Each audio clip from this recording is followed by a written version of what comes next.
Some people are just ignorant. I'm not talking about people who don't think racism or sexism or whateverism doesn't exist. No, I'm talking about the people who have to insert race or identity-based politics into every situation. It could be years removed from a particular situation, and someone will revisit it just to insert a narrative no one thought about, just to get some virtue signaling brownie points. There's a recent example in sports of precisely what I was just talking about, and it brings up the question once again. If everything is racist, is anything racist? Hey everybody, thanks for joining me for another edition of Out of Left Field. For MRC-TV, I'm Nick Kangadis, and you gotta forgive me, Governor Blackface still hasn't opened up the barbershops yet. I darkened my face. My question from just a few seconds ago of whether anything is racist, if everything is racist, doesn't mean that I think racism doesn't exist. But it does mean that I 100% do not think that racism is as prevalent as the media, politicians, the Hollywood cult, or even sports writers would have you believe. So this golf writer, John Feinstein, who is also a contributor for the Army Football Radio Network and, drumroll please, The Washington Post, which should have been my first clue into how this guy is paid to think, earlier this month tweeted out that he asked former Super Bowl MVP for the Washington Redskins, Doug Williams, whether he thought Kansas City Chiefs superstar quarterback Patrick Mahomes and Houston Texans quarterback Deshaun Watson would have gone in the 2017 NFL Draft higher had they been white. According to Feinstein, Williams answered, quote, unquote, ahead of Trubisky, in reference to the number 2 pick in that year's draft and current struggling Chicago Bears quarterback, Mitch Trubisky. Man, you know, Twitter is a cancerous place. I'm wondering, why even ask the question? It's 2020, or 2017 if we're talking about that particular draft. The racist crap is just not how it's done anymore, and it hasn't been that way for a while now.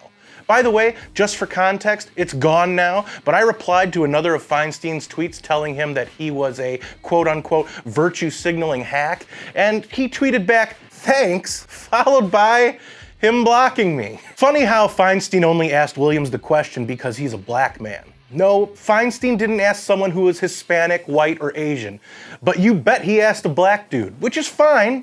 But it's amazing how people in leftist circles think that only black people are the authority on race.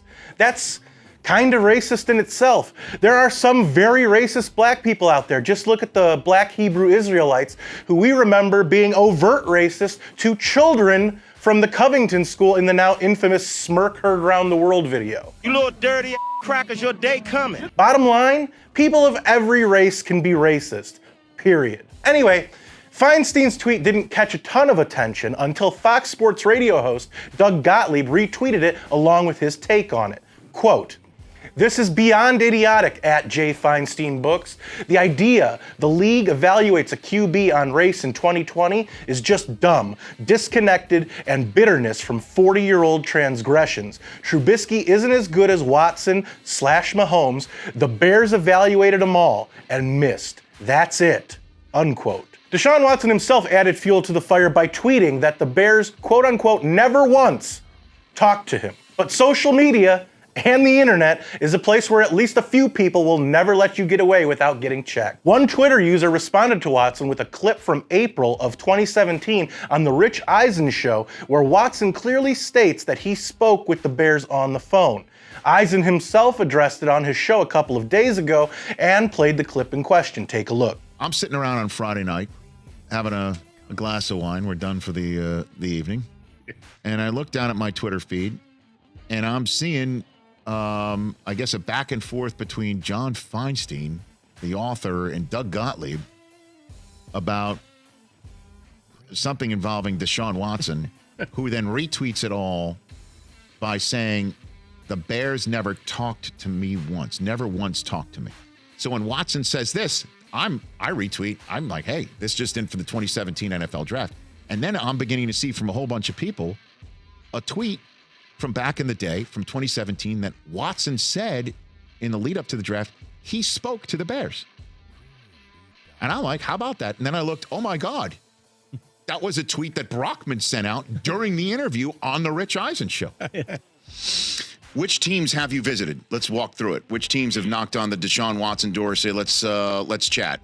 Give me some names, please. I have the Kansas City Chiefs, the Cleveland Browns, Jacksonville Jaguars, the San Fran 49ers, Arizona Cardinals, and then Houston Texans, the Jets, and the Buffalo Bills. And I've talked to some teams on the phone, like Chicago and Baltimore, and just a whole bunch of different teams that kind of just checking in on me. As Eisen also pointed out, Watson's throwing coach sent out a response to a tweet from the 2017 clip from Eisen's show attempting to play defense for Watson. Quote, "Not exactly. Explain it to you the same way I did for Doug. Every year, players are instructed by their agent to leverage the media so that teams feel that there is more competition in the marketplace than there actually is," unquote. That's all well and good, and it might be correct in some cases, but Watson named 11 teams that allegedly spoke with him, and Chicago was the first team he mentioned that he spoke on the phone with. Now, I'm not calling him a liar, but maybe he just forgot. Who knows? Look, the problem here is that race was thrown into an equation that didn't call for it. There is this perception that NFL teams are racist and have been racist, especially when it comes to the franchise-changing position of quarterback. Now, I hate to burst their bubble, but I'm going to do exactly that. If the NFL were so racist about the quarterback position, would the Miami Dolphins have just taken a Samoan to be their franchise quarterback of the future with the 5th overall pick in this year's draft? How about black representation at the starting quarterback position just last season?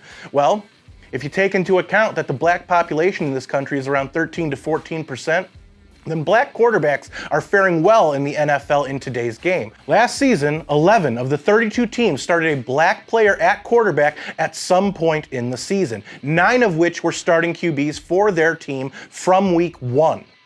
As for the Bears front office possibly looking at their roster with racist lenses, a little over 75% of the team is non-white, which is higher than the NFL average of 70.1%, and that is according to the Institute for Diversity and Ethics in Sport. Let me just leave it here, folks. Even if we go back a whole 3 years, This just in for the 2017 NFL Draft. which really isn't long, NFL teams are not evaluating talent based on race in 2017, let alone 2020, like Gottlieb tweeted. I don't know if people are bored with there being no actual sports going on currently, but some people, like Feinstein, need to shut their mouths. I'm all for free speech, but social media has given stupid people platforms to be even dumber, so those dumbass blue check marks make it difficult for people to discern who's genuine or intelligent and who's simply a hack. I don't know. Am I wrong? Does Williams, Feinstein, or Watson have a point? Let me know in the comments where I occasionally respond. I'd love to hear what you guys think, and I do read most of your comments. If you like this video, don't forget to give it a thumbs up and a share. Those are the 2 best ways to let us know you want us to keep these videos coming. Subscribe to our YouTube channel and spike that notification bell so that YouTube might let you know when MRC-TV comes out with a new video. Like us on Facebook and follow us on Instagram and Twitter. For MRC-TV, I'm Nick Kangadis.